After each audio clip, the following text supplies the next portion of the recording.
नमस्कार दोस्तों, कैसे हैं आप सब लोग। क्या हालचाल है आप लोगों के। आप सभी का अपने ऑनलाइन प्लेटफॉर्म पर स्वागत, अभिनंदन, आभार। दोस्तों, आप और हम, जैसा कि मैंने आपको प्रारंभ में ही कहा था कि हम लोग एक टॉपिक होने के बाद में उससे संबंधित परीक्षा में आए हुए प्रश्नोत्तरी करेंगे। फिर हम कुछ नए प्रश्न भी आप लोगों के लिए तैयार करके लाएंगे जो आपको खुद को हल करने हैं। यानी कि आज जो हम वीडियो लेके आए हैं, आज का जो अपना सेशन रहने वाला है, वो पुराने प्रश्नों को लेकर आए हैं। यानी कि पुराने प्रश्न, जैसे कि हमने वर्ण पढ़ लिया, वर्णमाला से कौन कौन से प्रश्न आए हैं, उनका हल हम कैसे करें, हमें नेगेटिव से कैसे बचना है, यानी कि हम कहाँ गलती करते हैं। इसलिए आज हम जो पुराने प्रश्नों का संग्रह लेके आए, कलेक्शन लेके आए हैं। उम्मीद करता हूं आप लोगों को बहुत अच्छा लगेगा। और एक पीडीएफ आप लोगों को मिलेगा, जो केवल आपको पीडीएफ ही मिलेगा, उसमें उत्तर तालिका भी मिलेगी। उम्मीद करता हूं कि आप लोग वो प्रश्न पत्र हल करेंगे, पीडीएफ से स्वयं मिलान करेंगे। फिर कहीं दिक्कत आए आपको तो आप हमारे कमेंट सेशन में जाकर कमेंट कर सकते हैं, आपकी समस्या का समाधान हो जाएगा। चलिए आओ तो बढ़ते हैं। मैं आप सभी का स्वागत करता हूं, अभिनंदन करता हूं और पुनः एक बार अपने सेशन की ओर चलते हैं। आ जाओ, देखो ये प्रश्न आया है अपने स्टेनोग्राफर परीक्षा 2021 में। प्रश्न क्या पूछा गया है, संयुक्त व्यंजन कौन सा है। संयुक्त व्यंजन कौन सा है। तो पहले तो बात ये होनी चाहिए कि संयुक्त व्यंजन कुल कितने होते हैं।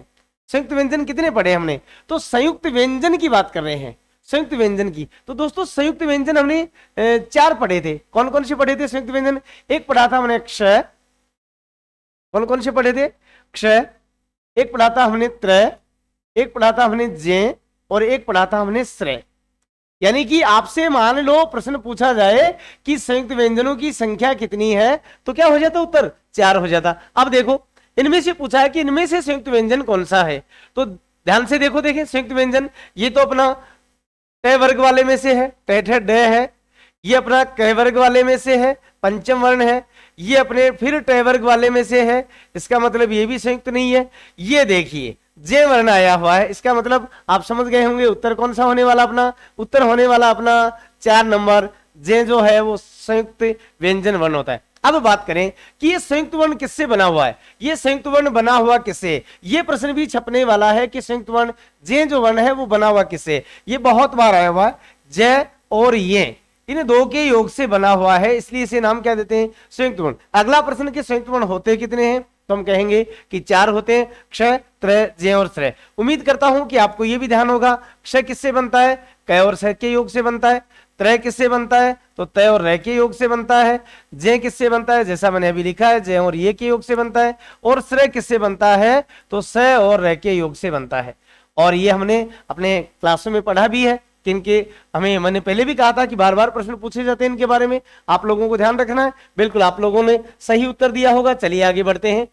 हिंदी वर्णमाला में देखो कितना इजी क्वेश्चन है, स्वर वर्णों की कुल संख्या बताना ही है। स्वर वर्ण कुल कितने हैं, इससे सरल क्वेश्चन क्या हो सकता है, ये बताइए। मैंने आपको कई बार कहा था कि 50% क्वेश्चन ऐसे होते हैं जो सभी को आते हैं, और पेपर का लेवल इस हिसाब से बनाया जाता है कि वो सबको आना चाहिए। उसी क्रम में देखो, स्वर वर्ण 12 होते हैं, 13 होते हैं, 10 होते हैं या 11 होते हैं। तो जैसा कि आपको सबको विदित है, स्वर वर्णों की संख्या कितनी होती है, 11 होती है। तो हमारा उत्तर क्या हो जाएगा, स्वर वर्ण 11 होते हैं। कौन से होते हैं, तो मैं आपको बताऊं कि स्वर वर्ण ऐसे लेकर औ तक के जो वर्ण होते हैं उनको हम नाम देते हैं स्वर वर्ण। इनको गिनेंगे हम, ए, आ, ई, उ, री, ए, ऐ, ओ, औ, ये सारे मिलाकर 11 जो होते हैं स्वर वर्ण हो जाते हैं। इनके बाद में आपने 2 और पढ़े हैं, अंग अ है, अंग अ है। तो अंग अ भी तो आते हैं। तो दोस्तों आपसे मैं उम्मीद रखता हूं कि आप इन दोनों के बारे में जानते होंगे, क्योंकि मैंने आपको बहुत अच्छे से कहा कि इसको कहेंगे हम अनुस्वार कहा जाता है। क्या बोलेंगे, इसको हम अनुस्वार कहते हैं। और इसे क्या नाम देंगे हम, इसे नाम देते हैं विसर्ग। क्या नाम देंगे इसे विसर्ग कहा जाता है, ठीक है। और इन दोनों को मिलाकर अयोगवा कहा जाता है, इन दोनों को अयोगवा कहा जाता है। इसका मतलब ये हुआ कि आपसे मान लो परीक्षा में प्रश्न आए कि अयोगवा वर्णों की संख्या बताओ, तो अयोगवा वर्ण कुल कितने हो गए मेरे साथियों, 2 हो गए। कौन कौन से हुए, अनुस्वार और विसर्ग, इन दोनों को अयोगवा कहा जाता है। अर्थात हमें प्रश्न पूछा गया था स्वर वर्णों की कुल संख्या, जैसा कि आपका सही उत्तर हो जाएगा कौन सा, 4 नंबर। 11 होते हैं। जो कौन सी परीक्षा में आया? स्टेनोग्राफर परीक्षा 2021 में पूछा गया था। चलिए आगे बढ़ते हैं, आ जाओ। स्टेनोग्राफर परीक्षा 2021 में देखो एक ही टॉपिक से कितने क्वेश्चन उठाए गए, एक ही परीक्षा में एक ही टॉपिक से कितने क्वेश्चन उठाए गए। एसआई में तो भरमार आते हैं 4 5 6 7 कोई गिनती नहीं होती, कम से कम 5 अपने इसी टॉपिक से आने वाले हैं। इसका मतलब 10 नंबर तो केवल एक ही टॉपिक देके जाएगा। इसी प्रकार से संधि के 5, समास के 5, उपसर्ग के 5, प्रत्यय के 5, सब सुधी सबके लगभग 5 4 4 5 प्रश्न आते हैं। अनुनासिक का संबंध होता है। अनुनासिक मैंने आपको 2 बताए थे उच्चारण के आधार पर, अनुनासिक और निर्नुनासिक। याद करो, जाइए अपने टॉपिक पर, अनुनासिक निर्नुनासिक उच्चारण के आधार पर मैंने 2 बताए थे आपको। कौन कौन से बताए थे? उच्चारण के आधार पर 2 प्रकार बताए थे हमने। कौन कौन से प्रकार पढ़े हैं? एक पढ़ा हमने अनुनासिक और एक पढ़ा है निर्नुनासिक। अनुनासिक ये पढ़ा है आपने, याद होगा आपको, और एक पढ़ा था मैंने आपको निर्नुनासिक। ठीक है। अनुनासिक का मतलब होता है उच्चारण जब करते हैं तो उच्चारण मुख के साथ साथ वायु जो है वो नासिका से ध्वनि निकालती है, मुख के साथ साथ टोन जो है, ध्वनि जो है वो नाक के माध्यम से निकले। इसका मतलब हुआ कि अनुनासिक जो है वो मुंह है और नाक दोनों की सहायता से, मैंने आपको ऐप में भी अच्छे ढंग से बता रखा कि जहां मुंह और नाक दोनों का सहयोग लिया जाता है वो अनुनासिक कहलाएंगे। और केवल मुख का प्रयोग हो जाता है, केवल मुख का प्रयोग होता है, जहां नाक नहीं आए वो केवल क्या कहलाएंगे? निर्नुनासिक। आ जाओ, हमें बताना है अनुनासिक। क्या बताना है? अनुनासिक। तो देखो, नाक और मुख से, इनमें से कोई नहीं, केवल नाक से या केवल मुख से, केवल नाक से या केवल मुख से, या नाक और मुख दोनों से, या फिर इनमें से कोई नहीं। तो देखो अभी हमने क्या कहा कि अनुनासिक जो होते हैं वो नाक और मुख दोनों की सहायता से जब उच्चारण होगा तो वो अनुनासिक कहलाएंगे। अर्थात हमारा सही उत्तर क्या हो जाएगा मेरे साथियों? 1 नंबर सही उत्तर हो जाएगा। नाक और मुख दोनों का प्रयोग होता है। चलिए आगे बढ़ते। कंठे ध्वनि का उदाहरण है, कंठे ध्वनि का उदाहरण है, यानी कि कंठे ध्वनि, कंठ से उच्चारित होने वाले वर्ण कौन से हैं? कंठ से उच्चारित। अब आप कहेंगे सर ये तो आपने बहुत अच्छे से पढ़ाए थे, हमारे को बहुत बढ़िया तरीके से समझाया था, ये तो एक एक प्रश्न जो है ऐसे प्रश्न आएंगे तो आप करेंगे अच्छे ढंग से। बिल्कुल, तभी तो मैंने कहा था कि 90% से ऊपर अपने ऐप से क्वेश्चन आएंगे, कोई रोक टोक नहीं होगी। कंठे ध्वनियां कौन सी हैं? कंठे का सूत्र बोलो, देखें सूत्र बोलो सभी मेरे साथी। कंठे का सूत्र क्या होगा? अकु है विसर्जनी याना कंठव्य। कंठे का सूत्र क्या है? देखो कंठे का सूत्र क्या लिखवाया था मैंने आपको? अकु है विसर्जनी याना कंठव्य, अकु है विसर्जनी याना कंठव्य, याना कंठव्य, यही था। अकु है विसर्जनी याना कंठव्य। क्या क्या आएंगे इसमें? ए और आ आएगा, ए आ आएगा, फिर क्या आएगा? और एक आएगा, क वर्ग आएगा। ठीक है मेरे साथियों, क वर्ग में कैक है, गैग है और अंग आ जाएगा, और एक है आएगा और एक विसर्ग आएगा। ये सारे कंठे वर्ण कहलाते हैं। अब आपके सामने है उत्तर, अब आपके उत्तर सामने है कि क्या उत्तर होना चाहिए, क्या उत्तर होना चाहिए। जैसा कि आपको दिख रहा होगा उत्तर क्या हो जाएगा। चलिए बात करते हैं, ज्यादा समय नहीं लेते हुए। आप लोगों को ध्यान है कि कंठे ध्वनि कौन सा है? क हो जाएगा। तय च ट कहीं नहीं है, जैसा कि सूत्र में भी मैंने आपको लिखाया था। मैंने आपको पहले भी कहा था कि उच्चारण स्थान सबसे पहले कंठ आएगा और सबसे पहला वर्ग आएगा, सबसे पहले कंठ और सबसे पहले क वर्ग। चलिए, तो इसका मतलब हमारा उत्तर क्या हो जाएगा? कंठ ध्वनि हो जाएगा। ये लीजिए आगे बढ़ते हैं। फै का उच्चारण स्थान, फै का उच्चारण स्थान देखो, फै का उच्चारण स्थान क्या है? मूर्धा है, ओष्ठ है, दंत है या कंठ है? फै का उच्चारण स्थान क्या होता है? याद करो, देखिए फै कौन से में आया था? फै कौन से में आया था आपको याद रखो। देखें मैंने कौन से सूत्र में फै का वर्णन किया है, कौन से में फै का वर्णन किया है? बोलो, देखें कौन से में किया, बताओ देखें कौन से में किया। याद करो, याद करो, याद करो। उपध्यानी औष्ठव्य, उपध्यानी औष्ठव्य कौन सा सूत्र आएगा फै के लिए? फै के लिए देखो उपध्यानी औष्ठव्य, उपध्यानी औष्ठव्य। बोलो मेरे साथ, उपध्यानी। मैंने कहा था आपको कि उ और पै वर्ग, पै वर्ग, पै वर्ग। अब ये फै जो आता है ना, ये कौन से वर्ग में आ जाता है? पै वर्ग में आ जाता है, पै वर्ग में आएगा। तो प वर्ग में देखो क्या क्या आएंगे, प, फ, ब, भ और मैं, प, फ, ब, भ और मैं, प, फ, ब, भ और मैं। इसका मतलब फ वर्ण जो है वो कहां से उच्चारित होता है, ओष्ठ से उच्चारित होता है। और ओष्ठ को मैंने कहा था आपको कि आप बोल के देखेंगे, जब आप बोलकर देखेंगे, उच्चारण करके देखेंगे, प, फ, ब, भ में, प, फ, ब, भ में, जब ऐसे बोल के देखेंगे आप तो आपके होठ आपस में मिलते हैं। जब आपके होठ आपस में मिल रहे हैं इसका मतलब वो ओष्ठ वर्ण है। और आप देखिए फ बोल के देखिए, फ, फ, फ, फ, फ, फ बोलेंगे, ओष्ठ मिलते हैं। इसका मतलब हमारा ये सही उत्तर क्या हो जाएगा, 2 नंबर अपना राइट आंसर हो जाएगा। ठीक है साथियों, चलो आगे बढ़ते हैं। ये लीजिए, ये अपना योगा एवं प्राकृतिक चिकित्सा अधिकारी, देखो 2019 की एग्जाम में आया हुआ है वर्ण का। कितना सरल सा क्वेश्चन आया हुआ है, और कितने सरल सरल क्वेश्चन आए, कितने बढ़िया बढ़िया क्वेश्चन आए हैं। और आगे अभी जो अपने रीट में आए हैं, सेकंड ग्रेड में आए हैं, एसआई में आए हैं, सारे तरह के प्रश्न मैं लेके आया हूं आप लोगों के लिए, जिससे आपका जो कंफ्यूजन है कि सर प्रश्न कैसे आएंगे, हम उनका उत्तर कैसे निकालेंगे, परीक्षा में कितना क्या डर वाली बात है, कोई डरने डराने वाली बात नहीं है। हमें पूछा गया है वर्ण का उच्चारण स्थान कौन सा है, उच्चारण स्थान कौन सा है। उच्चारण स्थान है को किसमें पढ़ा था हमने, यानी कि उच्चारण स्थानों में मैंने आपको कहा था कि अकु है विसर्जनी याना कंठवी, है जो है वो कंठ के साथ उच्चारित होता है, यानी कि ये लो देखो कंठ, तालु, मूर्धा, दंता। आपको यदि इनके सूत्र याद हैं, कंठ का सूत्र याद है, दंता का सूत्र याद है, मूर्धा का सूत्र बोल के देख लो, सीधा सरल काम। हमने सूत्र बोल के देखा, कंठ में आ रहा है। अभी मैंने पहले भी लिखा था कंठ का सूत्र, सूत्र मैं एक बार पुनः लिख देता हूं। ये लो, अकु है विसर्जनी आना, अकु है विसर्जनी आना, विसर्जनी आना कंठव्य। अब इसमें मैंने आपको बताया क्या क्या आएगा, ए और आ जाएगा, ए और आ जाएगा। ठीक है साथियों, और क्या आएगा, कै वर्ग आएगा, कै वर्ग आ जाएगा, कै वर्ग आ जाएगा। फिर मैंने कहा आपको कि है आएगा, और फिर मैंने कहा आपको विसर्ग आएगा। तो है आ रहा है, यहाँ पर है आ रहा है, इसका मतलब ये कंठ ध्वनि है। तो हमारा सही उत्तर क्या हो जाएगा, कंठ वर्ण होते हैं। क्या होते हैं साथियों, कंठ वर्ण होते हैं। है का उच्चारण स्थान कंठ होता है।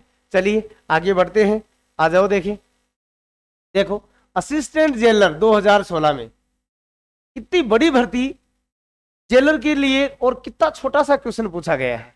यानी कि एक मजाक सी बच्चों के साथ वर्ण वाले टॉपिक से करते हैं, कितने स्वर हैं, स्वर वर्णों की संख्या बतानी है। यानी कि हिंदी में स्वर वर्ण कुल कितने होती है। पहले भी प्रश्न आ गया, दोबारा आ गया, चलो कोई बात नहीं। जैसा कि आपको ध्यान है, कौन सा होगा सही उत्तर, 11 होते हैं। ऐसे लेकर औ तक के जो वर्ण होते हैं वो क्या हो जाते हैं, स्वर वर्ण होते हैं। यानी कि हिंदी वर्णमाला में स्वर वर्णों की संख्या 11 होती है। कितनी होती है, 11 होती है। चलिए आगे बढ़ते हैं। ये लीजिए, हिंदी वर्णमाला में संयुक्त, ध्यान दो, स्वर वर्ण पूछे गए हैं। संयुक्त स्वर वर्ण पूछे गए हैं। क्या पूछे गए हैं, हिंदी वर्णमाला में संयुक्त व्यंजन पूछते तो अलग बात थी, अब पूछे क्या है, संयुक्त स्वर वर्ण कितने हैं, संयुक्त स्वर वर्ण कितने हैं। अब बताओ संयुक्त स्वर वर्ण, वही 2016 जेलर की एग्जाम में प्रश्न आया हुआ है कि संयुक्त स्वर वर्ण कितने हैं। आप याद करो, मैंने आपको कहीं लिखवाया है ऐसा, संयुक्त और मूल स्वर, संयुक्त और मूल स्वर। मैंने आपको कहा कि दीर्घ जो वर्ण है, देखो दीर्घ है, एक तो आ, एक बड़ी ई, एक बड़ा ऊ, एक ए, एक आई, ओ और औ, ओ और औ, यही है ना। अब मैंने आपको कहा था कि ये जो 3 वर्ण हैं, ये जो 3 वर्ण हैं, इनको हम मूल दीर्घ बोलते हैं। मूल क्या बोलेंगे, दीर्घ बोलेंगे। और इन 4 को क्या कहा जाता है, संयुक्त स्वर कहा जाता है। इनको 4 को क्या कहते हैं, संयुक्त स्वर कहा जाता है। कौन कौन से हैं, ए आई ओ औ, इन 4 को संयुक्त स्वर वर्ण कहा जाता है। क्यों कहते हैं इनको संयुक्त स्वर, क्योंकि इनमें ए में जब हम ई जोड़ेंगे तो ये ए बनेगा, ए में जब ई जोड़ेंगे तो ए बन जाता है। जब ए में ए जोड़ेंगे तो ये बड़ी ए बनेगी, बड़ी आई बनेगी। और ए में जब हम ऊ जोड़ेंगे, ए में ऊ जोड़ेंगे तो क्या बनेगा, ओ बन जाएगा। और ए में जब ओ जुड़ेगा तो क्या बन जाएगा, ओ बन जाएगा। क्या बनेगा, ओ बनेगा। ठीक है, इसका मतलब हुआ कि ये संयुक्त का मतलब होता है मिले हुए हैं। संयुक्त का मतलब है मिले हुए हैं, और दो दो वर्ण मिले हुए हैं, इसलिए इनका नाम क्या देते हैं, संयुक्त। संख्या आपके सामने आ गई, कितनी है, 4 है। यदि 4 ऑप्शन में है क्या कहीं, 3 4 5 6, बिल्कुल बिल्कुल। ये देखिए तीन को, इन तीन को तो क्या बोलेंगे हम, मूल दीर्घ। इनको क्या बोलते हैं, ये सारे दीर्घ स्वर हैं, सारे क्या हैं, दीर्घ हैं, 7 दीर्घ होते हैं। 3 को मूल दीर्घ कहा जाता है और 4 को संयुक्त स्वर वर्ण कहा जाता है। जैसा कि आपके सामने है, उत्तर कितना आ जाएगा अपना, 4 आ जाएगा। ठीक है, आगे बढ़ते हैं, ये लीजिए अगले प्रश्न की ओर चलते हैं। हिंदी वर्णमाला में मुख्य या मूल स्वर कितने हैं, हिंदी वर्णमाला में मुख्य या मूल स्वर वर्ण कितने हैं। मैंने आपको मूल, ह्रस्व, एकमात्रिक 4 नाम लिखवाए थे। मैंने कहा मूल शब्द आए तो भी वही उत्तर होगा, ह्रस्व स्वर आए तो भी वही उत्तर होगा, एक मात्रिक आए तो भी वही उत्तर होगा, लघु आए तो भी वही उत्तर होगा। और मैंने संख्या आपको लिखवाई थी मेरे साथियों 4। आप कहेंगे सर कौन कौन से लिखवाए थे, ये लीजिए मैंने कहा था ह्रस्व कौन कौन से, ए ई उ और री, इन चारों को मैंने आपको क्या लिखवाया था, मूल स्वर वर्ण लिखवाया था आपको, और 7 को मैंने दीर्घ स्वर वर्ण लिखवाया था।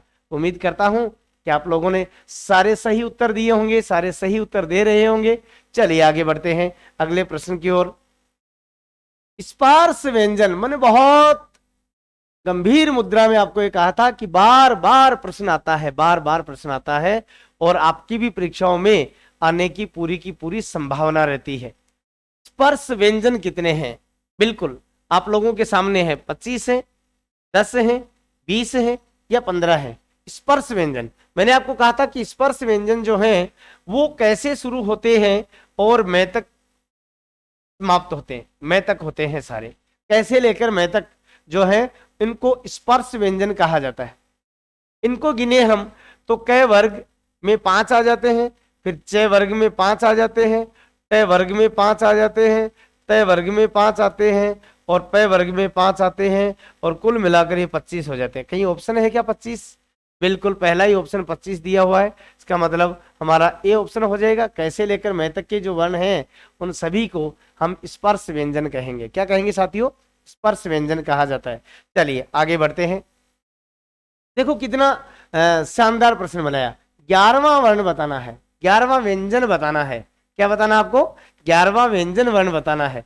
देखो गिनना होगा, आपको क्या करना होगा, गिनना होगा। देखो कैसे लेकर, क वाले में 5 हो गए और च वाले में क्या हो गए, 5 हो गए, तो 5 और 5 10। अब ट आ गया, ये 11वां हो गया। तो देखो कहीं ट आया हुआ क्या, बिल्कुल ट आया हुआ है।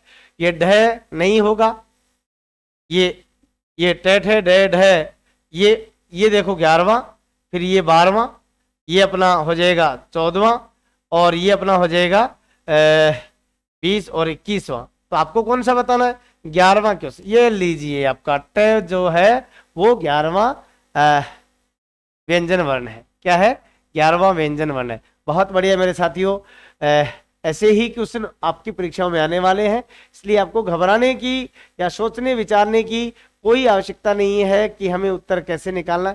बशर्ते कि आप प्रश्न को ध्यान से पढ़ें, अपने टॉपिक पर ध्यान रखें, कौन से टॉपिक से पूछा गया है। क्योंकि परीक्षा में क्या होता है कि एक प्रश्न आ गया वर्ण का, दूसरा संधि का, तीसरा शब्द युग्म का, चौथा समास का, तो हमें अलग अलग टॉपिकों पे ध्यान डाइवर्ट करना होता है, और तभी जाकर हमारे प्रश्न क्या गलत हो जाए। जो भी प्रश्न पढ़ो, मान लो आपके सामने समास का प्रश्न आ गया, तो आपके दिमाग में समास वाली फाइल खुलनी है, समास की फाइल खोलिए आप, आपके दिमाग, अगला प्रश्न यदि प्रत्यय का आया तो आप प्रत्यय वाले बिंदु के ऊपर ध्यान दीजिए, है ना। अब वर्ण का आया तो इसका मतलब हमें वर्ण वाले टॉपिक पर ध्यान देना है। चलिए आ जाओ, देखें नासिक के व्यंजन कौन सा है, नासिक के व्यंजन कौन सा है। नासिक के व्यंजन कितने हैं, नासिक के व्यंजन 5 होते हैं, है ना। नासिक के व्यंजनों की संख्या कितनी है, नासिक के व्यंजनों की संख्या 5 है। पहला काम आपसे पूछ लें कि नासिक के व्यंजन कुल कितने होते हैं, तो हमारा उत्तर क्या हो जाएगा कि नासिक के व्यंजन जो है वो 5 प्रकार के होते हैं। कौन कौन से होते हैं, तो ये 5 प्रकार के होते हैं। प्रत्येक वर्ग का 5वां वर्ण, अंग, ये, ण, न और मैं, इन 5 को मैंने आपको नासिका वर्ण लिखवाया है। इन 5 को मैंने आपको क्या लिखवाया है, नासिका वर्ण लिखवाया है। ठीक है, नासिका लिखवाया। अब मिलान करो, देखें नासिक व्यंजन में है, प नहीं है, ये भी नहीं है, ई भी नहीं है। इसका मतलब हमारा उत्तर क्या हो जाएगा, पहला ही हमारा उत्तर हो जाएगा। मैं जो है वो नासिक व्यंजन है। और ये अपने असिस्टेंट जेलर 2016 की परीक्षा में आया। अब आप कहेंगे सर इतने सारे क्वेश्चन एक ही टॉपिक से, बिल्कुल। चलिए ये लो, एक और लो, असिस्टेंट जेलर 2016। इनमें से कौन सा स्वर दीर्घ है, दीर्घ बताना है, स्वर बताना है, लेकिन दीर्घ स्वर बताना है। मात्रा काल के आधार पर हमने ह्रस्व और दीर्घ दो भागों में बांट दिया, ह्रस्व और दीर्घ। तो ह्रस्व को जो थे वो कौन कौन से थे, ह्रस्व जो थे वो 4 थे, ए, ई, उ और री। ये 4 तो क्या थे, ह्रस्व। दीर्घ कितने थे फिर, दीर्घ जो थे वो 7 थे। कौन कौन से, आ, बड़ी ई, बड़ा ऊ, ए, आई, ओ, औ, ओ और औ। अब मिलान करो, देखें आपसे पूछा क्या है, स्वर पूछा कौन सा, दीर्घ स्वर पूछा है, कौन सा स्वर पूछा है, दीर्घ स्वर पूछा है। तो देखो ई तो यहां आ गया, इसका मतलब ये तो नहीं है। छोटा ऊ ये भी नहीं है, री ये भी नहीं है, ये लीजिए आ जो है वो दीर्घ स्वर वर्ण होता है। कितना कितना मजेदार क्वेश्चन था। यानी कि केवल आपको ये ध्यान देने वाली बात है, ह्रस्व और दीर्घ जो हमने पहले ही वीडियो में पढ़ा है, वहां से देखो कितने क्वेश्चन आए हुए हैं। ठीक है, यानी कि हमारा उत्तर हो जाएगा 4 नंबर, बिल्कुल ठीक। चलो, उक्षिप्त व्यंजन, क्षिप्त व्यंजन कौन सा है, क्षिप्त व्यंजन। उक्षिप्त का मतलब होता है फेंका जाना, क्षिप्त का मतलब होता है फेंकना। यानी कि जब हम उच्चारण करें और हमारी जीभ को बाहर की ओर फेंकने का प्रयास करते हैं, हमारी जीभ बाहर की ओर फेंकी जाने का प्रयास करती है, तो वो कहलाते हैं उक्षिप्त। उक्षिप्त व्यंजनों की यदि आपसे संख्या पूछी जाए तो वो 2 होते हैं। आपसे मान लो अगला प्रश्न पूछा जाए कि उक्षिप्त व्यंजन कुल कितने होते हैं, तो हम कहेंगे कि उक्षिप्त व्यंजन जो है वो 2 होते हैं। कौन कौन से होते हैं, तो वो कौन कौन से होंगे, एक तो होगा ड और एक होगा ढ। ध्यान रहे इनके नीचे बिंदु लगाया जाएगा। अब देखो, देखें बिंदु तो लगाया नहीं, लेकिन ड वर्ण है, ये मिसप्रिंट समझ लो आप, लेकिन ड वाला आएगा जिसके नीचे क्या लगा होगा, बिंदु लगा होगा, और सही उत्तर हो जाएगा अपना 2 नंबर ड वर्ण।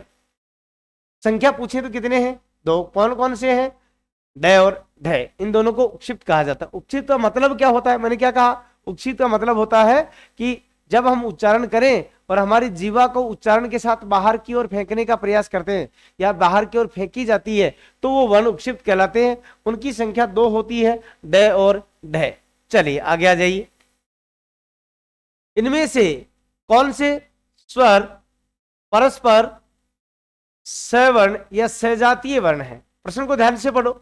इनमें से कौन से स्वर परस्पर आपस में सवर्ण समान वर्ण वाले हैं, समान हैं एक दूसरे के, या इनको क्या कह रहे हैं हम, सजातीय वर्ण है। देखिए ए और ई, ए अलग है, ई अलग है, ये तो नहीं है, ठीक है। फिर ए और ओ, ये भी अलग है। उ, ये दोनों एक ही जाति से बने हुए हैं। ए आई, ये भी नहीं है। अब आप कहेंगे सर ये क्यों नहीं है, अब आपके दिमाग में ये आया होगा कि इनके अलावा ये क्यों नहीं है। ओ औ भी तो एक जैसे ही है, ए आई भी तो एक जैसे ही है। ध्यान दो, ये तो दोनों अलग अलग है, यहाँ तो कोई किंतु परंतु दो राय नहीं है। लेकिन ये क्यों नहीं है, ये देखो, ओ जो बनता है वो ए और ऊ से बनता है, ओ यानी कि अलग अलग से बना। फिर औ जो बनेगा ए और ओ से बनेगा।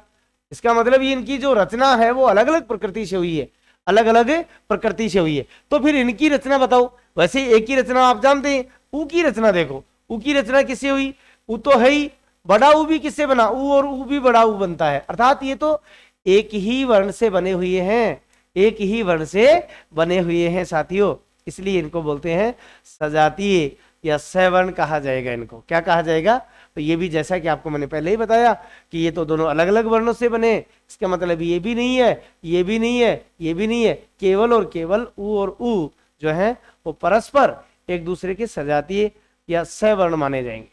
ठीक है, चलिए तो आगे आ जाइए। अगला अपना उत्तर हो जाएगा 3 नंबर। चलो अगले प्रश्न की ओर। उच्चारण की दृष्टि से कौन सा वर्ण तालव्य वर्ण है, उच्चारण की दृष्टि से तालव्य बताना है, तालव्य बताना है। तालव्य का सूत्र बोलो, देखिए मेरे साथ साथ तालव्य का सूत्र बोलिए आप मेरे साथ। मैंने क्या लिखवाया आपको, तालव्य का सूत्र मैंने क्या लिखवाया, इचुये साना तालव्य। बोलो देखें, इचुये साना तालव्य, इचुये साना, इचुये साना तालव्य, इचुये साना तालव्य। क्या लिखें, क्या सूत्र था अपना, इचुए साना तालव्य। इसमें कौन कौन से वर्ण आएंगे, ई और ई आ जाएगा, ठीक है। फिर च वर्ग आएगा, च वर्ग आ जाएगा। च वर्ग में मैंने आपको लिखवाया था कि च आएगा, छ आएगा, ज, फिर ये झ और उसके बाद में ये, फिर ये आ जाएगा ये, और उसके बाद में आएगा स।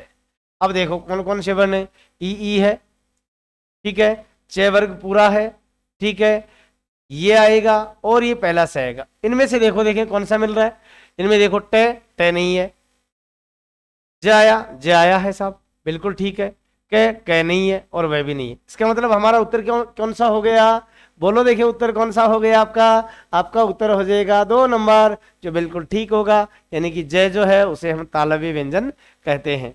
तालव्य का सूत्र आपके सामने है, इचुए साना तालव्य, जैसा कि मैंने आपको पहले भी लिखवा रखा है, आप दोबारा रिवाइज करवा दिया। बोलो मेरे साथ साथ, इचुए साना तालव्य, ई च वर्ग ये और स, ठीक है। आगे बढ़ते हैं, ये लीजिए, कौन सा कथन गलत है, ये प्रश्न खूब आने लगे। अब जो है इन प्रश्नों का ज्यादा ट्रेंड हो गया, गलत है, सही है, संगत है, असंगत है, सुमेलित है, असुमेलित है।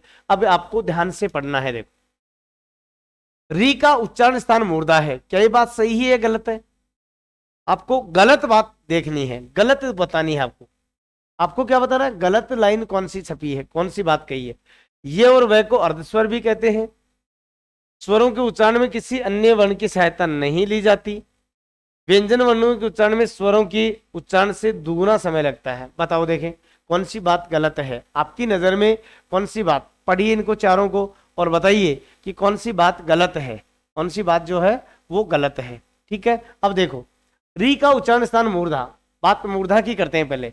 मूर्धा, ऋतु ऋषाना मूर्धन्य, री का सूत्र क्या है, ऋतु ऋषाना मूर्धन्य, ऋतु ऋषाना मूर्धन्य। इसका मतलब री तो मूर्धा का है, इसका मतलब ये बात तो बिल्कुल सही है, ये बात तो बिल्कुल सही है। हमें क्या बतानी है, गलत वाली बात बतानी है। चलो, ये और वह, ये वह को अर्ध स्वर भी कहते हैं, बिल्कुल। ये लीजिए, मैंने आपको लिखवाया था ये और वह, ये और वह दोनों जो है वो अर्ध स्वर हैं। इसका मतलब ये बात भी बिल्कुल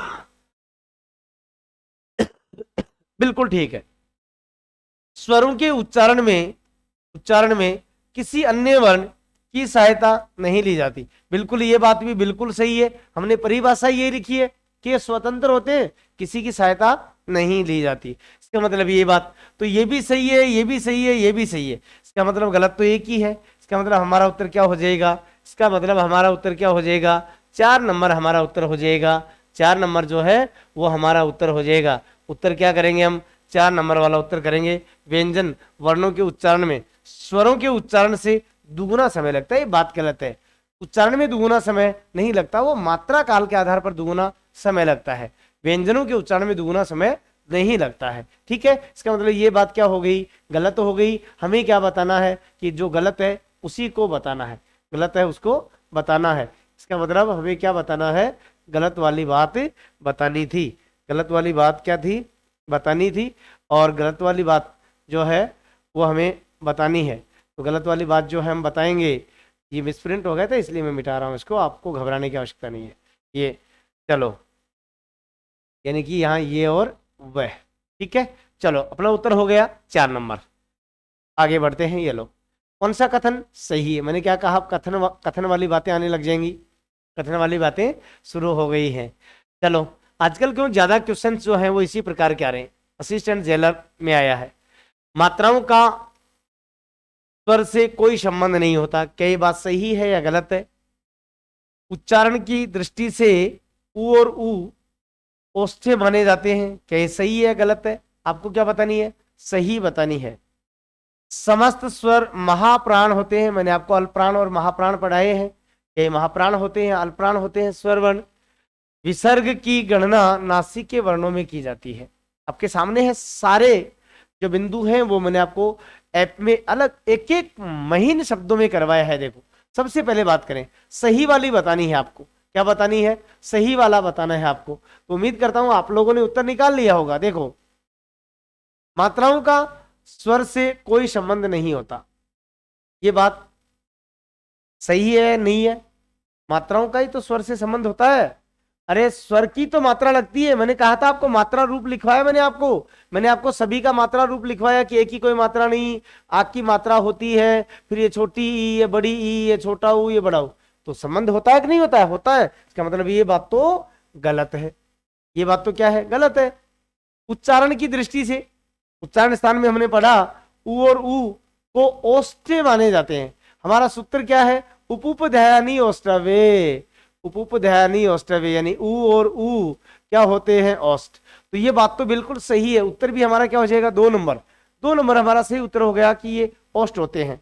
देखो समस्त स्वर, सभी स्वर महाप्राण होते हैं। नहीं, मैंने लिखवाया आपको अल्प प्राण होते हैं। मैंने आपको क्या लिखवाया कि सभी स्वर जो हैं वो अल्प प्राण होते हैं, और यहां क्या या महाप्राण, तो ये भी गलत बात है। विसर्ग की गणना नासिक्य में होती है। नहीं, किसने कहा विसर्ग की गणना? विसर्ग की गणना तो कंठ में होती है। अकु है विसर्जनी आना कंठवे, विसर्ग की गणना तो कंठ में होती है। तो सही वाली बात कौन सी हो गई? 2 नंबर वाली बात सही हो गई। ओके, चलिए आगे बढ़ते हैं एक बार पुनः अगले प्रश्न की ओर। ए का उच्चारण स्थान, इससे ज्यादा सरल, ग्रेड द्वितीय शिक्षक भर्ती परीक्षा 2013। एक स्वर का उच्चारण स्थान बताओ। क्या बात करें, क्या बात करें, इस पे बारे में कुछ कहने के लिए है ही नहीं कि सभी को उत्तर आया होगा, सभी ने बता दिया होगा। अकु है विसर्जनी आना कंठवे, कंठ होगा। बिल्कुल आप सभी का उत्तर सही है। उम्मीद करता हूँ सही ही बताया होगा आपने कि ये 2 नंबर का उत्तर सर सही होगा। और बिल्कुल इजी इजी क्वेश्चन आते हैं, ऐसे क्वेश्चन ही SI में आने वाले हैं। ऐसे ही क्वेश्चन यदि आप यूपी दरोगा, यूपी भी कोई भी एग्जाम देते हैं, वर्णों का जहां भी टॉपिक आता है, चाहे वो PTT हो, BSTC हो, पटवार हो, फर्स्ट ग्रेड हो, सेकंड ग्रेड हो, कोई भी एग्जाम, RS मेंस हो, SI में तो खूब ही आते हैं। तो हमारा उत्तर हो जाएगा कंठ। ठीक है, चलिए आगे बात करते हैं।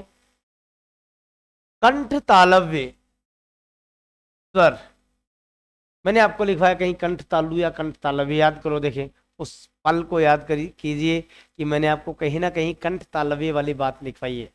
कंठ तालु या कंठ तालव्य, कंठ तालु या कंठ तालव्य, कंठ तालु या कंठ तालव्य मैंने लिखवाया आपको।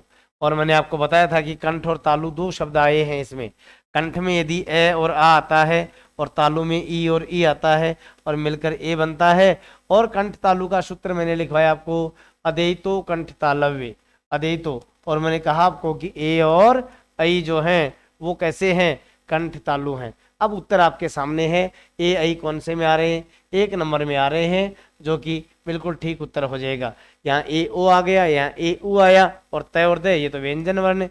ये भी नहीं है, ये भी नहीं है, पहला उत्तर अपना सही हो जाएगा।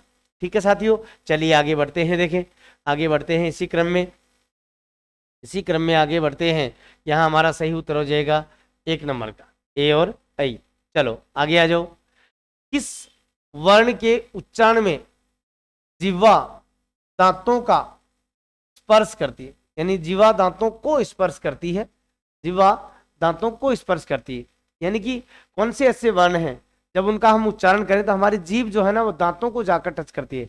इसका मतलब दंतव्य वर्णों की बात कर रहा है। अगला किसकी बात कर रहा है?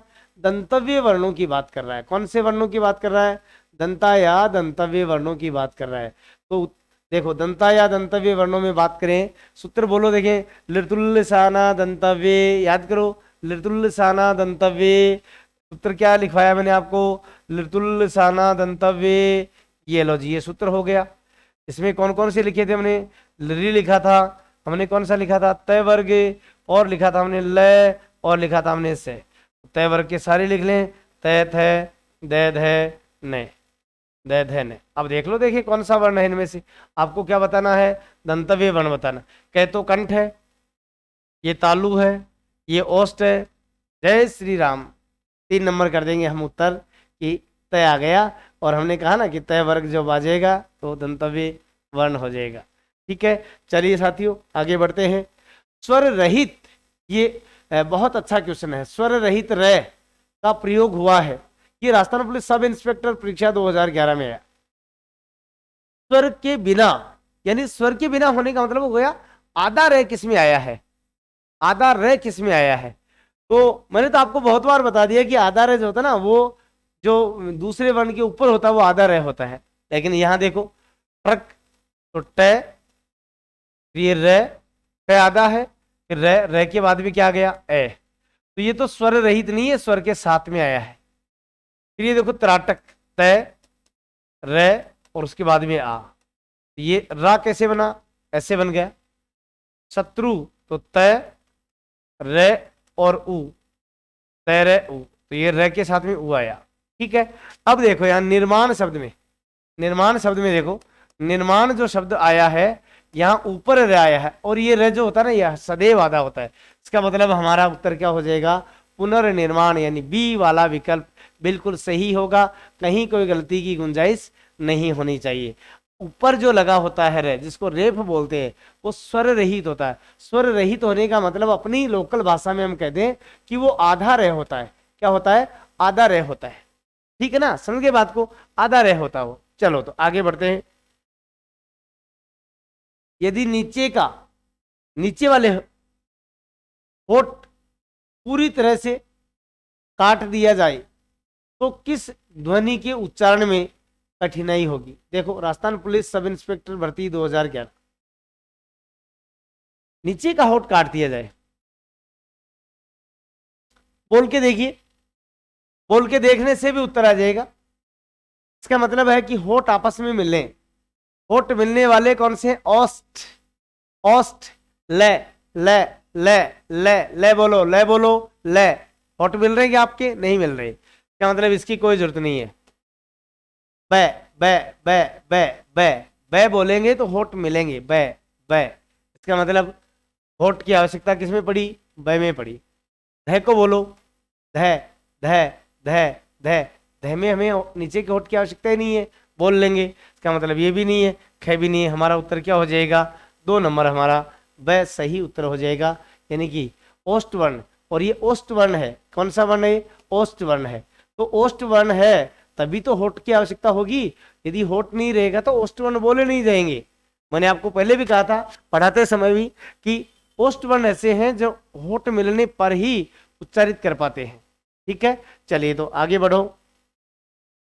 उक्षिप्त, मैंने बताया अभी आपको, ध्वनि का प्रयोग हुआ है राजस्थान पुलिस सब इंस्पेक्टर भर्ती परीक्षा 2011। उक्षिप्त का प्रयोग किसमें हुआ, उक्षिप्त कितने होते हैं, 2 होते हैं। उक्षिप्त कितने होते हैं, 2 होते हैं। कौन कौन से, ड और ढ, ड और ढ। उक्षिप्त ध्वनि का प्रयोग किसमें हुआ है, ये 2 होते हैं। कौन से में है, देखो आरजू में कहीं ड नहीं आया, इसका मतलब ये तो नहीं है। खसरा में कहीं ड नहीं आया, जफर में कहीं नहीं आया, पढ़ाई में आया हुआ ढ, पढ़ाई में ढ आया हुआ है, पढ़ाई में, पढ़ाई में ढ आया हुआ है।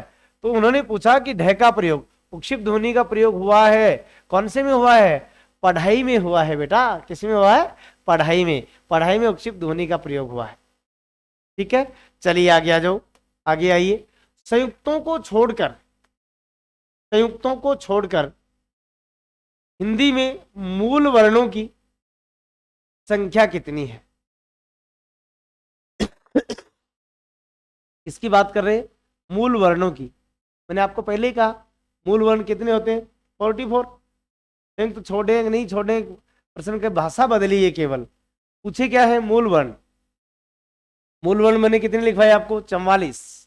संयुक्तों को छोड़कर यानी कि अक्षय, त्रय, जे, वर्ण आदि को छोड़कर, तो वो तो मूल वर्णों में शामिल वैसे नहीं होते, इसलिए हमारा सीधा सीधा उत्तर क्या हो जाएगा कि 44 हो जाएगा। चलिए आगे बढ़ते हैं।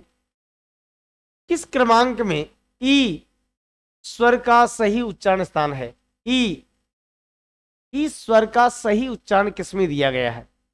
ये अपने पटवार भर्ती 2008, तृतीय श्रेणी भर्ती 2012, इसके बाद में भी 1-2 बार आया होगा। ठीक है, तो ये ई का देखो कंठ का सूत्र क्या है, अकु है विसर्जनी याना कंठवे, अकु है विसर्जनी याना कंठवे, इचुए साना तालवे। ये लो साहब उत्तर आ गया, इचुए साना तालवे, यानी कि ई और ई किस में आते हैं, ई और ई तालु में आते हैं, तो हमारा उत्तर हो जाएगा 2 नंबर तालु होता है, इचुए साना तालवे, इचुए साना तालवे। तो सही उत्तर क्या हो जाएगा अपना, तालु वर्ण हो जाएंगे। सही उत्तर क्या हो जाएगा, तालु हो जाएगा। चलिए आगे बात करते हैं।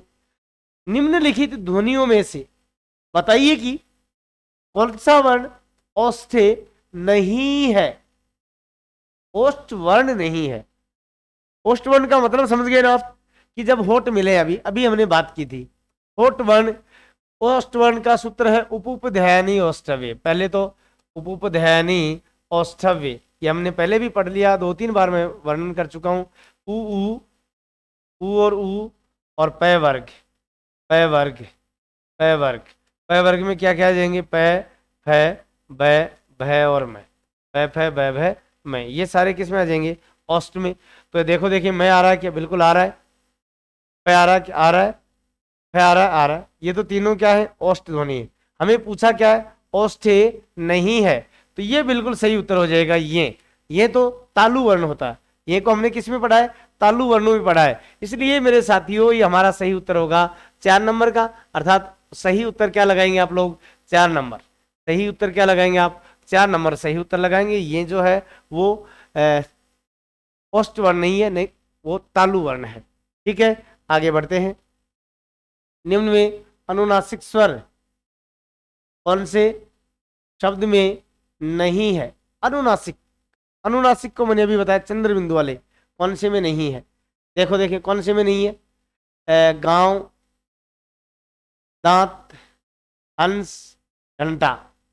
देखो, यानी कि इनको, ये शायद मिस प्रिंट हो गई। दांत, गांव, हंस और घंटा में कभी चंद्र बिंदु नहीं आता, इसलिए इसका सही उत्तर हो जाएगा 4 नंबर का।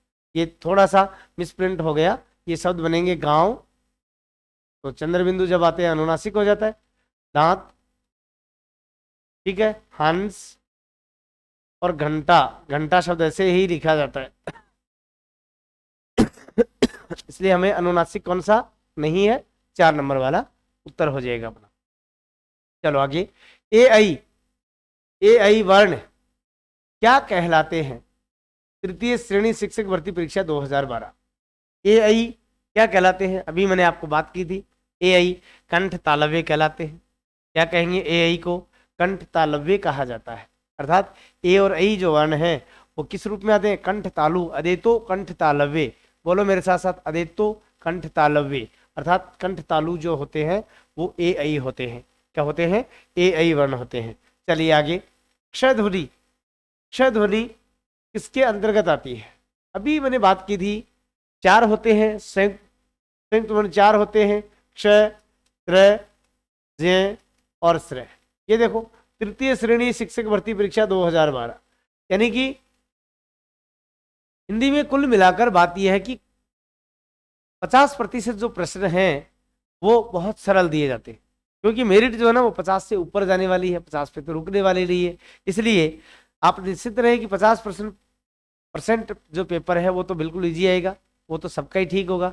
हमें 50 से लेकर 90 तक वाली जो छलांग है वो दूरी तय करनी है, और वो दूरी तय होगी, आप हमारे साथ तन मन से जुड़े रहेंगे तो बिल्कुल से दूरी हो जाएगी आपकी। ये जो दूरी है ये तय हो जाएगी। संयुक्त वर्ण कहेंगे, इन 4 को कहा जाता है संयुक्त वर्ण। चलिए, ये 4 होते हैं संयुक्त वर्ण। चलो आगे बढ़ते हैं। ये तृतीय श्रेणी भर्ती परीक्षा 2011 में, इनमें से संयुक्त व्यंजन कौन सा है, ये लीजिए। संयुक्त व्यंजन देखो, ढ नहीं है, क्री नहीं है, ड नहीं है, ये वही आ गया संयुक्त व्यंजन, जे वर्ण वाला। बार बार पूछा जा रहा परीक्षाओं में संयुक्त व्यंजनों के बारे में, तो उम्मीद करता हूं कि आप लोगों को तो याद हो ही गए होंगे संयुक्त व्यंजन कैसे भी पूछे। चलो आगे बढ़ो। वर्ण कितने प्रकार के होते हैं, देखो क्या प्रश्न पूछा गया, और ये भी शिक्षक भर्ती में प्रश्न पूछा गया। वर्णों के भेद कितने, अरे 2 होते हैं, स्वर और व्यंजन। ये लो, 2 होते हैं, स्वर और व्यंजन। वर्ण कितने प्रकार के, 2 प्रकार के थे, 2 टाइप्स होते हैं, है ना। चलो, जे किसके योग से बना है, सब इंस्पेक्टर भर्ती परीक्षा 2002, पटवार भर्ती परीक्षा 2011, और मैंने आपको बहुत अच्छे से अभी अभी बताया था थोड़ी देर पहले कि जय और ये के योग से बना हुआ है। इसका मतलब हमारा सही उत्तर क्या होने वाला है, जय और ये, यानी कि सही उत्तर हो जाएगा अपना 4 नंबर। ये भी नहीं होगा, जय और गय, ये भी नहीं होगा, गय और ये भी नहीं होगा, सही उत्तर हो जाएगा जय और ये हो जाएगा। ठीक है, चलिए आगे आ जाओ। किस क्रमांक में सघोष व्यंजन सघोष व्यंजन की बात कर रहा है, सघोष व्यंजन पूछ रहा है अगला परीक्षा में हमें। कौन सी परीक्षा में? 2011 में और टीचर भर्ती 2012 में। उसी प्रश्न को 2 बार पूछ लिया। सघोष व्यंजन याद करो, सघोष होते हैं 3, 4 और 5। कितने होते हैं? 3, 4, 5। या फिर और कौन से होते हैं? स्वर वर्ण। और मैंने कौन सी लिखवाया आपको? ये रलव है। और कौन से लिखवाया मैंने आपको? एक है भी लिखवाया है। ये सारे मिलकर 31 होते हैं। अब इनमें से देखो, देखें कौन सा है। ये क और ख, ये तो पहला दूसरा है, इसका मतलब ये तो गलत है। ये और रह, ये और रह आ रहा है, ये और रह आ रहा है, बिल्कुल, तो 2 नंबर उत्तर होगा। फिर देखो आगे वाले भी चेक करते हैं। तय और थ, ये तो पहला दूसरा, ये भी गलत है। प और फ, ये भी पहला दूसरा है, इसका मतलब ये भी उत्तर नहीं होने वाला है। एक भी प्रश्न बाहर नहीं जाएगा ऐप से, मैं आपको बार बार दोहरा दूं, एक भी प्रश्न नहीं जाने वाला है। ये तो पुराने हैं, आगे आने वाले भी नहीं जाएंगे, चाहे कितना ही गहराई का पेपर बनाए। केवल आपको थोड़ी सावधानी प्रश्नों में पढ़ते समय, उत्तर लगाते समय रखनी होगी। चलिए आगे बढ़ते हैं। इस क्रमांक में अंतस्थ व्यंजन है। अंतस्थ कितने पढ़े थे हमने? अंतस्थ पढ़े थे हमने 4। ये रलव है। अंतस्थ होते कितने हैं? अंतस्थ 4 होते हैं। कौन कौन से? ये र, ल और व। देखो देखिए कौन से क्रम में है। से बिल्कुल गलत है। टेड है, बिल्कुल गलत है। व और से, वह तो है लेकिन यहाँ से नहीं आएगा। यहाँ देखो र और ल, बिल्कुल ठीक है। 2 नंबर वाला उत्तर हो जाएगा अपना अंतस्थ व्यंजन। पूछे कितने होते हैं? 4 होते हैं। कौन कौन से होते हैं? कौन कौन से होते हैं? ये र, ल, व। चलो आगे आ जाओ। स्पर्श व्यंजन नहीं है। पटवार भर्ती परीक्षा 2011। स्पर्श व्यंजन नहीं है, इसका मतलब हुआ कि स्पर्श व्यंजन 25 होते हैं, ठीक है। और 25 कौन से होते हैं? ये 25 होते हैं कैसे लेकर मैं तक के। जैसा कि मैंने आपको बार बार बताया, कैसे लेकर मैं तक के। अब बात आती है कि कैसे लेकर मैं तक के जो हैं, तो हमें इनके बाहर का बताना नहीं है, बताना है। क्या बताना है? नहीं है बताना कि इनमें से कौन सा कैसे लेकर मैं तक के वर्णों में नहीं है। देखो कौन सा नहीं है? द और ध, ये तो है, बिल्कुल ठीक बात है। हमें तो नहीं वाला बताना है। तय और थ, ये भी है, इसका मतलब ये भी नहीं। ठ और ग, ये भी है। देखो यहाँ पर स और है, स और है जो है वो उष्म व्यंजन है। क्या है? उष्म व्यंजनों में आते हैं। उम्मीद करता हूं ये बिल्कुल आपका ठीक हुआ होगा और सही किया होगा आपने। साथ साथ आप भी उत्तर लगाते चला करो मेरे साथ साथ, जिससे आपको भी पता चले कैसे प्रश्न आएंगे। तो हमें घबराने की, डरने की आवश्यकता बिल्कुल भी नहीं है। चलिए आगे बढ़ो। देखिए अगला क्वेश्चन है, दंतोष्ठ व्यंजन बताइए। मैंने आपको सूत्र लिखवाया था वकारस्य दंतोष्ठ, याद करो इसका सूत्र, याद करो। वकारस्य दंतोष्ठ, वकारस्य दंतोष्ठ। अभी सेकंड ग्रेड एग्जाम में, रीट में 2-3 परीक्षाओं में आया कि दंतोष्ठ वर्ण बताइए। वकारस्य दंतोष्ठ केवल मैंने आपको एक ही लिखवाया था वह। देखो देखिए कहाँ आ रहा है? 1 नंबर में आ रहा है वह वर्ण। कहाँ आ रहा है? 1 नंबर में ही वह वर्ण है। इसका मतलब सही उत्तर हो जाएगा अपना वह। सही क्या हो जाएगा? वह जो है वो दंतोष्ठ व्यंजन होता है। वह जो है वो दंतोष्ठ व्यंजन होता है। चलिए साथियों अगले प्रश्न की ओर ये आ जाओ। संवृत, संवृत स्वर है, वेरी इंपॉर्टेंट, संवृत स्वर है। मैंने आपको स्वर वर्णों में कहा था कि मुखाकृति के आधार पर 4 भेद होते हैं। कितने भेद होते हैं? मुखाकृति के आधार पर मैंने आपको 4 बताए। संवृत, अर्धसंवृत, अर्धसंवृत और विवृत और अर्धविवृत। अर्धविवृत याद करो। देखिए ऐसा कहीं पढ़ा हमने, ऐसा कहीं अपने ऐप में पढ़ा हमने। ये 4 होते हैं मुखाकृति के आधार पर। उसमें हमने संवृत में कौन कौन से पढ़े हैं? देखो उ, ओ, औ, ए, आ या ए, आई। संवृत में कौन कौन से पढ़े हमने? संवृत में कौन कौन से पढ़े हैं? देखो एक तो पढ़ा हमने ई, एक पढ़ा हमने री, और एक पढ़ा हमने उ, उ। देखो अब कौन से आ रहे? ई है ही नहीं, ई नहीं है, री भी नहीं है, कौन से आए? उ। हमारा 1 नंबर का सही उत्तर हो जाएगा। उ और उ जो है वो संवृत स्वरों में शामिल होते हैं कि जब बोले तो हमारा मुख बिल्कुल कम खुलता है, न के बराबर खुलता है, वो संवृत स्वर कहलाते हैं। संवृत स्वरों में कौन कौन से होते हैं? ई, री और उ जो है वो संवृत स्वर होते हैं। ठीक है, चलिए आगे बढ़ते हैं अगले प्रश्न की ओर। री का उच्चारण स्थान क्या है? ये भी अपने सेकंड ग्रेड में आया है, सेकंड ग्रेड हिंदी में आया है। री का उच्चारण स्थान ऋतु, ऋतु ऋषाना, टिटूरसाना, बोलो देखें। हाँ, टिटूरसाना मूर्धन्य, टिटूरसाना मूर्धन्य, ये लीजिए मूर्धा वर्ण होता है। क्या होता है? मूर्धा वर्ण होता है। चलिए मेरे साथियों अगले क्वेश्चन की ओर, कि ट, ठ और से कौन कौन सी ट, ठ, से का उच्चारण स्थान है। ट, ठ, से का उच्चारण स्थान टिटूरसाना मूर्धन्य, अभी सूत्र आया था, तो क्या हो जाएगा हमारा मूर्धा इसका सही उत्तर होने वाला है। अर्थात मूर्धा क्या हो जाएगा, इसका सही उत्तर होगा। ठीक है, यानी कि ये भी मूर्धा से ही लिया गया था, ये भी अभी अपने टीचर भर्ती में आया था 2nd ग्रेड में। ठीक है, अभी बात करें आगे मूर्धा, देखो ये भी टीचर भर्ती में अभी दिया, मूर्धा उच्चारण स्थान से उत्पन्न होने वाला व्यंजन है। टिटूरसाना मूर्धन्य, तो ट वर्ग देख लो कौन से में आया है, 2 नंबर में आया है, कोई दिक्कत ही नहीं है, बार बार उसी प्रश्न का दोहराव हुआ है। और अगला प्रश्न है, जिन व्यंजनों के उच्चारण में वायु प्रवाह है, मुंह और नासिका दोनों से इंद्रियों से होकर निकलता, उन्हें क्या कहा जाता? मुंह नासिका दोनों, वो पहले वाली बात आ गई जो मैंने शुरू में कहा, अनुनासिक क्या होगा? नासिका होगा। क्या होगा? मुंह और नासिका दोनों से निकलता तो नासिका वर्ण। यदि यह अनुनासिका होता तो, लेकिन बात की इसकी कर रहा है, व्यंजनों की कर रहा है। किसकी कर रहा है? व्यंजनों की। जिन व्यंजनों के उच्चारण में, यदि स्वरों की करते तो हम अनुनासिक बताते, और व्यंजनों की किए तो हम क्या बताएंगे? नासिका होते। ठीक है, चलो आ जाओ देखें अगले प्रश्न की ओर। ये लो, संयुक्त व्यंजन कितनी बार पूछा जाएगा रे, कितनी बार पूछा जाएगा? त्रैवर्ण जो है वो संयुक्त व्यंजन है। ये सारे आए हुए क्वेश्चन है, ये सारे आए हुए। अब कुछ मेरे बनाए हुए एक पीडीएफ और मिलेगा आपको अपने ऐप में, और उनकी प्रश्नों का उत्तर भी आपको मिलेगा साथ में। वो जो है वो आपको खुद को हल करके मिलान करना है। वो उनमें कहीं दिक्कत आए, लगे कि ये उत्तर गलत है सही है, तो आप कमेंट करके पूछ सकते हैं। ठीक है, चलिए अगले प्रश्न की ओर देखते हैं। देखें, गलत विकल्प कौन सा है, कि कौन सी बात गलत कही गई है वो बताना हमें, कौन सी बात गलत कही गई है वो बताना। देखो, ली का प्रयोग शहर के रूप में हिंदी में नहीं होगा। मैंने आपको लिखवाया था कि लरी वर्ण का प्रयोग हिंदी में नहीं होता है, बिल्कुल ठीक बात है।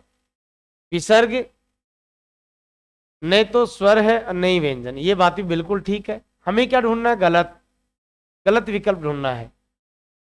ह्रस्व स्वर, ह्रस्व स्वर छोटे स्वरों की बात करें, ये उत्पत्ति दूसरे स्वरों से नहीं होती, ये बात भी बिल्कुल ठीक है। अनुस्वार की तरह विसर्ग भी स्वर के पहले आता है, ये बात बिल्कुल गलत है, ये बात बिल्कुल गलत है। हमें कौन सा ढूंढना था? गलत वाला ढूंढना था। ठीक है, तो ये हमारे ये 3 विकल्प जो है ये बिल्कुल ठीक है, चौथा वाला विकल्प जो है वो बिल्कुल गलत है। चलो आगे बढ़ते हैं, आगे बढ़ते हैं। देखिए, अशुद्ध है, निम्न में से अशुद्ध है, यानी कि कौन सी बात गलत कही गई? पढ़िए ध्यान से एक बार इसको। प्रत्येक वर्ग का पहला, तीसरा और 5वां अल्पप्राण वर्ण होता है। ये अभी मैं आपको बता दूं 2nd ग्रेड हिंदी एग्जाम में आया था, 2nd ग्रेड हिंदी एग्जाम में आया था। मैंने कहा ना अभी सत्य असत्य वाले प्रश्नों पर ज्यादा फोकस आ गया है। प्रत्येक वर्ग का पहला, तीसरा, 5वां अल्पप्राण व्यंजन होता है। प्रत्येक वर्ग का पहला और चौथा वर्ण तथा उष्ण वर्ण महाप्राण होते हैं। अल्पप्राण की अपेक्षा महाप्राण वर्णों में प्राणवायु अधिक प्रयोग होता है। नक्षत्र की गणना स्वतंत्र वर्णों में नहीं होती है। देखो, अशुद्ध ढूंढना हमें, चलो बात करते हैं। देखिए अशुद्धि कहां हुई? प्रत्येक वर्ग का पहला, तीसरा, 5वां अल्पप्राण होता है, बिल्कुल ठीक बात है। मैंने आपको लिखवाया था कि 1, 3, 5, 1, 3, 5 अल्पप्राण होते हैं। यही बात तो ये कह रहा है अगला, यही बात तो ये कह रहा है कि अल्पप्राण होते हैं। ये बात तो बिल्कुल ठीक है, हमें गलत ढूंढनी है, ये बात तो ठीक है। इसका मतलब ये तो उत्तर नहीं होगा। प्रत्येक वर्ग का पहला और चौथा वर्ण तथा उष्ण वर्ण महाप्राण होते हैं। देखो महाप्राण में कौन से लिखवाए थे मैंने आपको? महाप्राण में लिखवाया था मैंने दूसरा और चौथा, 2 और 4 महाप्राण होते हैं। यह गड़बड़ क्या कर रहा है अगला कि पहला और चौथा, नहीं यही गलती है यहाँ, ये गलत है बिल्कुल, अर्थात अशुद्ध ढूंढना है।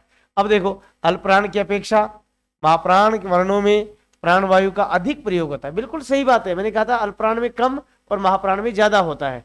ठीक है, और क्षत्र की गणना स्वतंत्र वर्णों में नहीं होती, बिल्कुल सही बात है। इनको स्वतंत्र वर्ण 44 वर्णों में नहीं गिनते हैं, इसलिए हमारा सही उत्तर क्या हो जाएगा?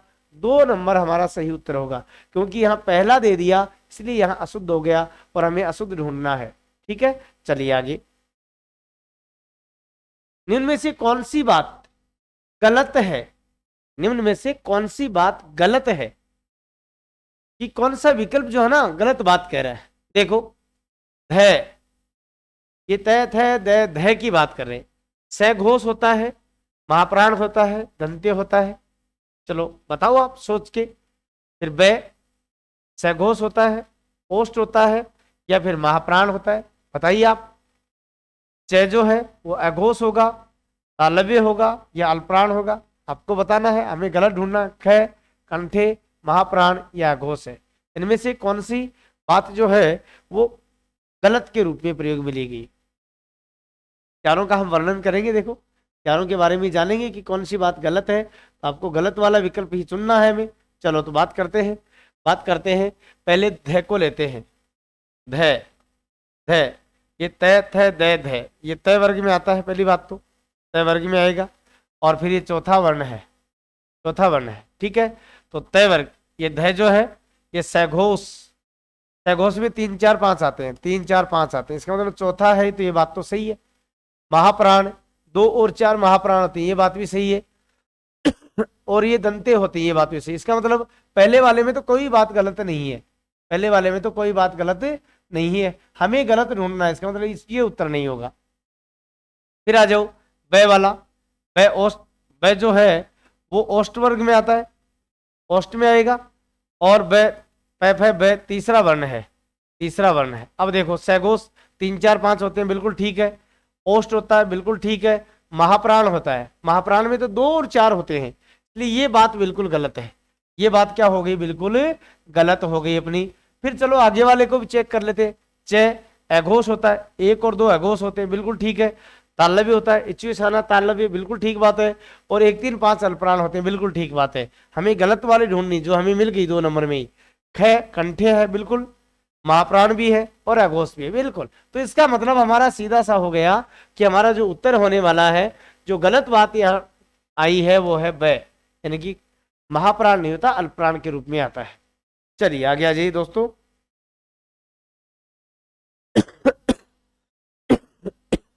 ये थे हमारे कुछ क्वेश्चंस पुराने पेपर्स के।